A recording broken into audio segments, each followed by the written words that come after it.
Speedway Report is produced and broadcast by the Zeus Radio Network for Racers Reunion Radio.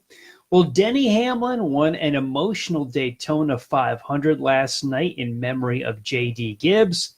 Florida Speedweeks 2019 comes to a close. And from super speedways and short tracks, and we'll remember those that we have lost. We've got all this and more coming up. Welcome to Speedway Report, Monday, February the 18th, 2019, from the shores of Lake Norman in Race City, USA, Mooresville, North Carolina. I'm Patrick Reynolds, and thank you for joining the fastest half hour in racing. Let's button up Florida Speed Weeks. We've been talking about it for several weeks. We'll take you through the victory lane lap one more time through the state of Florida. Finish up what we started at the end of January. The Monster Energy NASCAR Cup Series was pretty much the big headline. Over the weekend, they ran last Thursday with the duels split by Kevin Harvick and Joey Logano. And yesterday's Daytona 500 was won by Denny Hamlin. Saturday's Xfinity Series race on the high banks of Daytona was won by Michael Annett.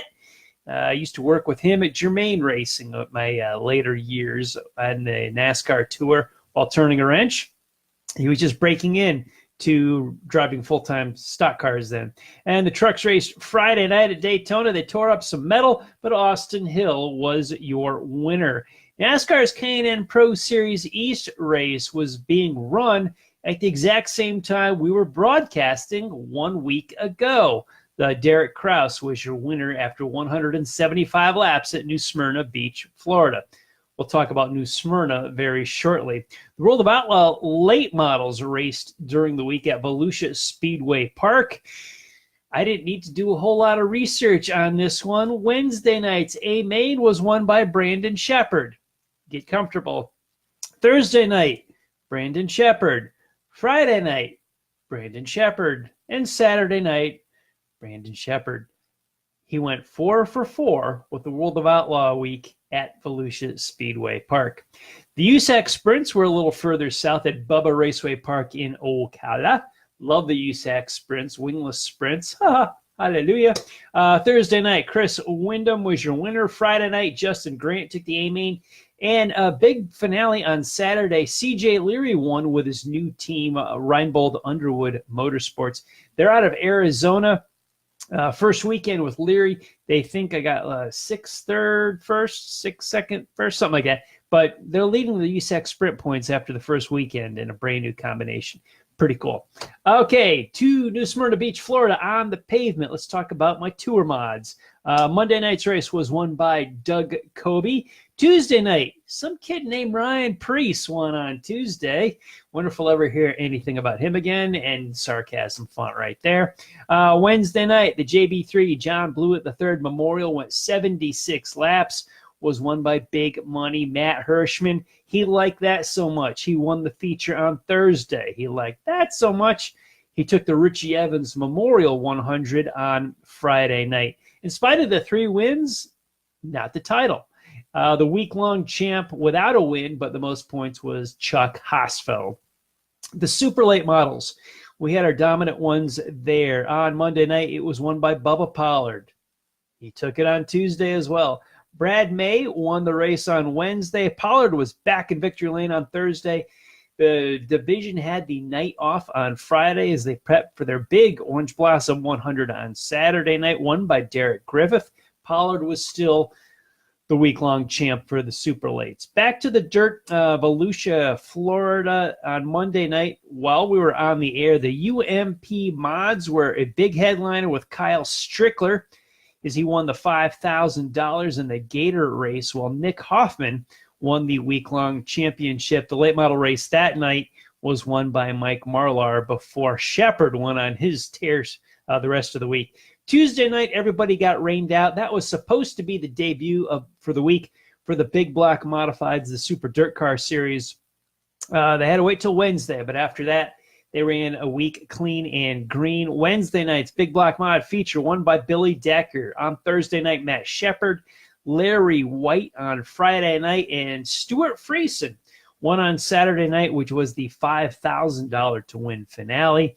White is the week-long Super Dirt Car Big Block Modified Series champion at Volusia. Volusia County? I still call it Volusia County. Volusia Speedway Park? O'Reilly Raceway Park in Indianapolis is still IRP to me, and Volusia will always be Volusia County. Just one of those things. Old school guys, we're tough to change. Now let's talk about the jump to the big track. I want to touch on different aspects of Speedweeks during the course of the show. Let's talk about Daytona and the Super Speedway and the racing or lack thereof at some points. I was like so many of you, and I watched a lot of laps from Daytona over the past week. I watched, we talked about the ARCA race last week, but let's talk about Cup competition. I watched the Clash last weekend. I watched the duels on Thursday night, watched the truck race, watched the Xfinity race, watched the Daytona 500.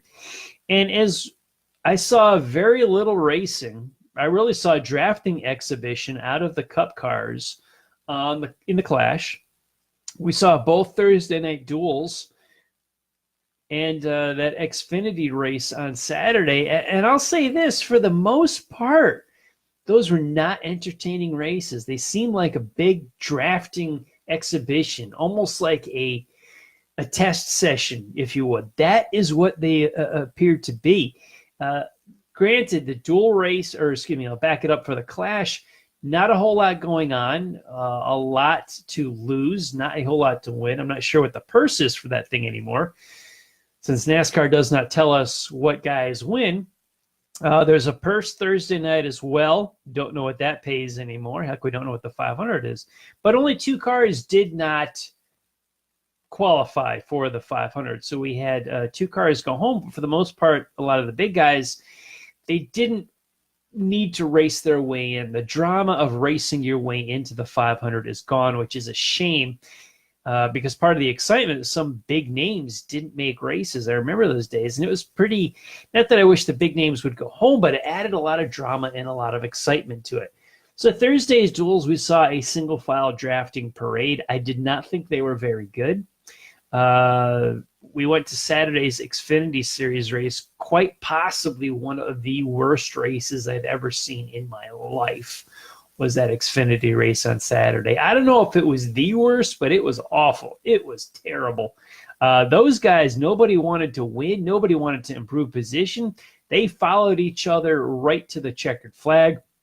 Justin Haley sent out a tweet saying he did everything he could to try to win. From the point of view of the grandstands or the television, it sure did not look it, nor of anybody else. Chase Elliott dropped to the bottom, kept trying.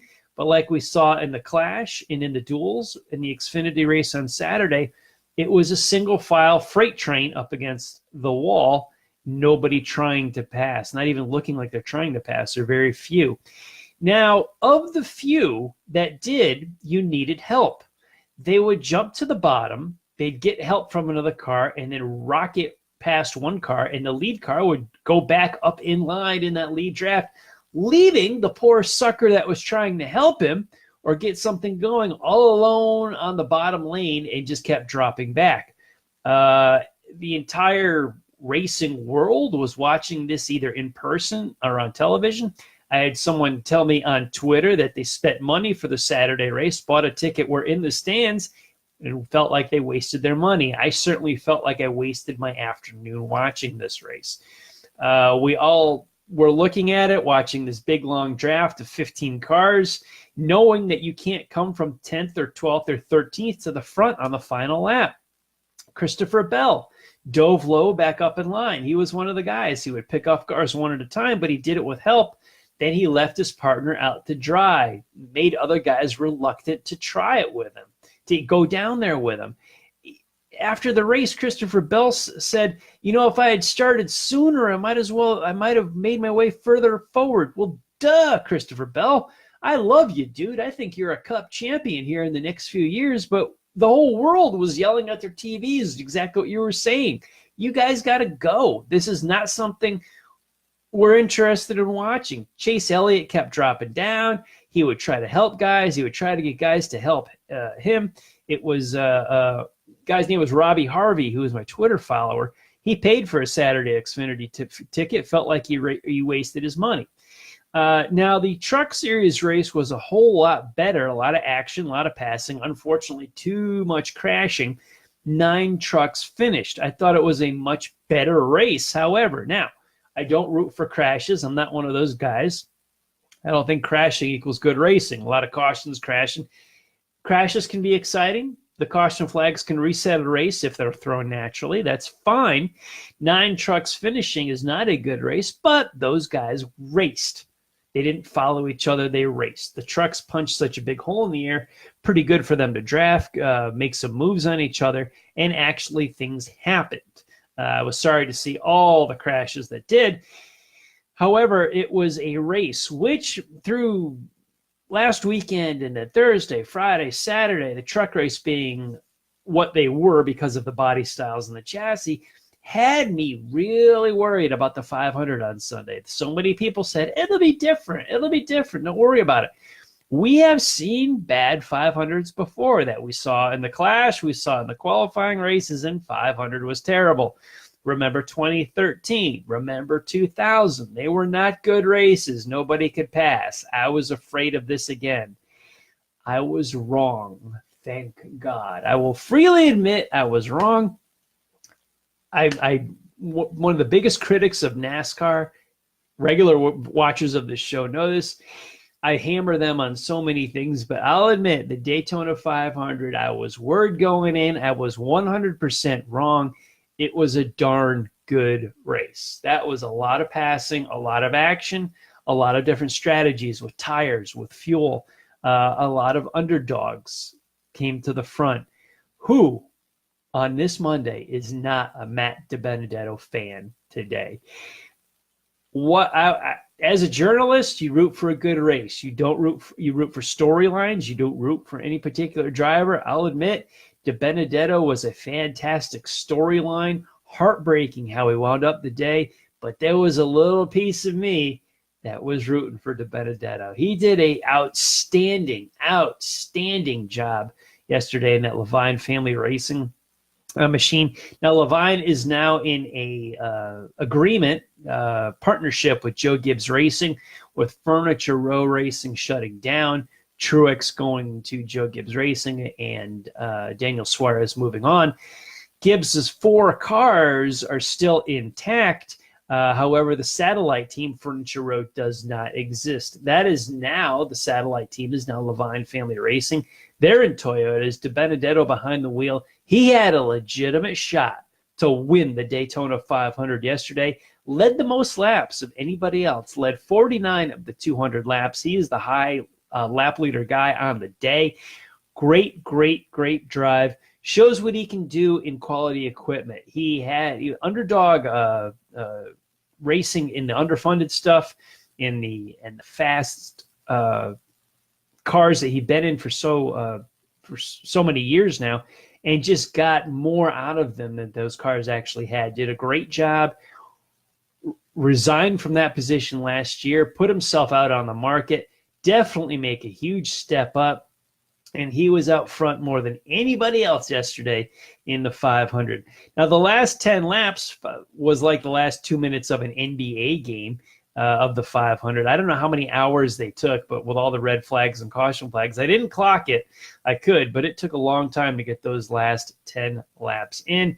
And as we saw Denny Hamlin take an emotional win, dedicating the win to J.D. Gibbs, who passed away in January, and, 11 was JD's number. It was his number on his football jersey. It was the number when he raced, and, I remember JD racing. Met him at a Busch North race at Riverside Park Speedway in Agawam, Massachusetts, back in the 90s at some time. But nice tribute to JD Gibbs yesterday. JGR cars go 1, 2, 3 in the 500. And, of course, for all the modified fans that tune into the show, those are my roots. Those are my pals from the Northeast. Ryan Preece, baby. Matt DiBenedetto, the feel-good story, looked good to win the 500. Ryan Preece, I didn't think had the strength to win the 500, but, man, did he have a heck of a drive for as experienced as he is in these types of cars and these type of race. And Ryan Preece's grandson to Bobby Judkins, a modified car builder, a team owner, great guy with so much New England modified racing history. Ryan Preece, outstanding job with an 8th place finish for JTG Doherty Racing, heading to Atlanta this weekend. See what Ryan can do. He's visited Victory Lane in the Xfinity Series in Gibbs cars the past couple of years. The modified world was, there were, oh gosh, on their feet cheering.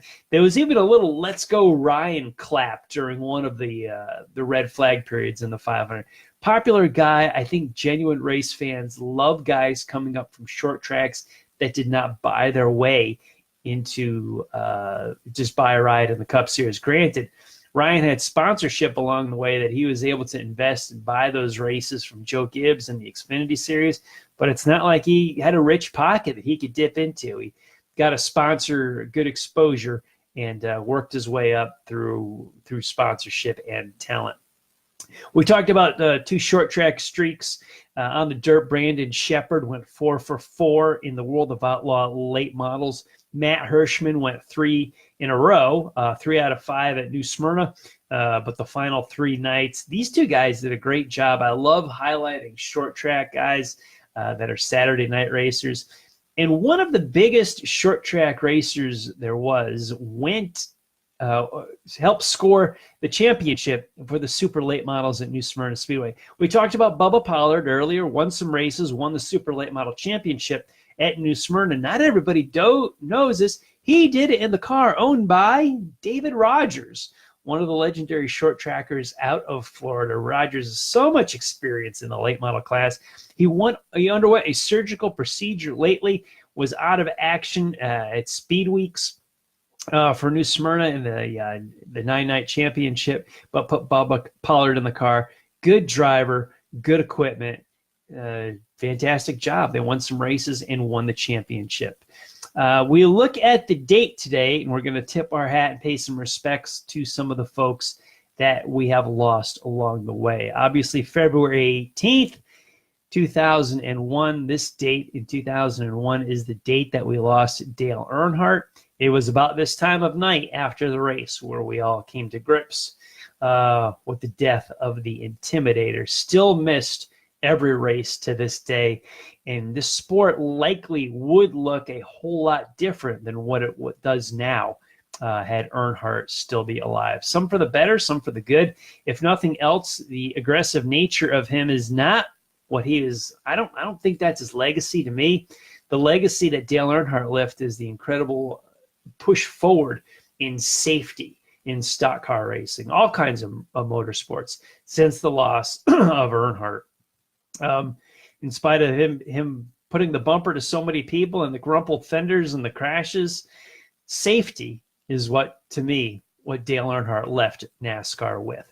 Also, Saturday, we lost Sam Bass, the famed NASCAR artist who had drew so many portraits and murals and designed a lot of paint schemes and team colors over the years. In 1988, his first car design for Miller High Life and Bobby Allison, he went to Victory Lane.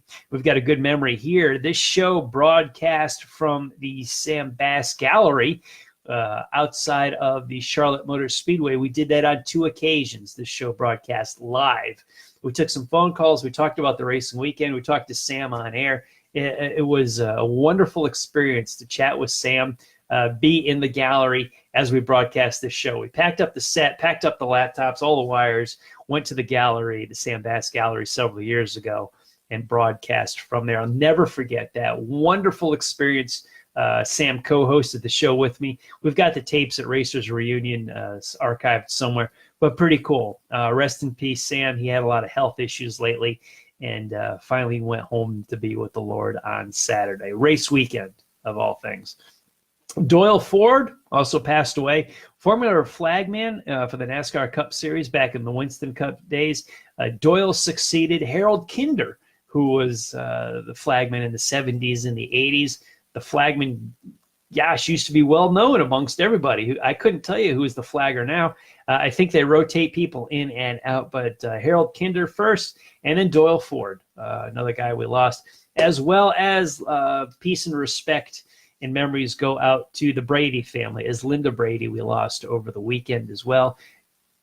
Joe Brady's widow, from the Modified History. All of you are well familiar with the Brady name. So some big names we want to remember in racing this weekend. Let's end it on a positive high note, though. In a tribute to Motor Week Illustrated, our weekly Racer of the Week. I actually struggled with this one. The winner of it's going to be no surprise, but I actually kicked around several ideas. I love short trackers. I love Major League Racing.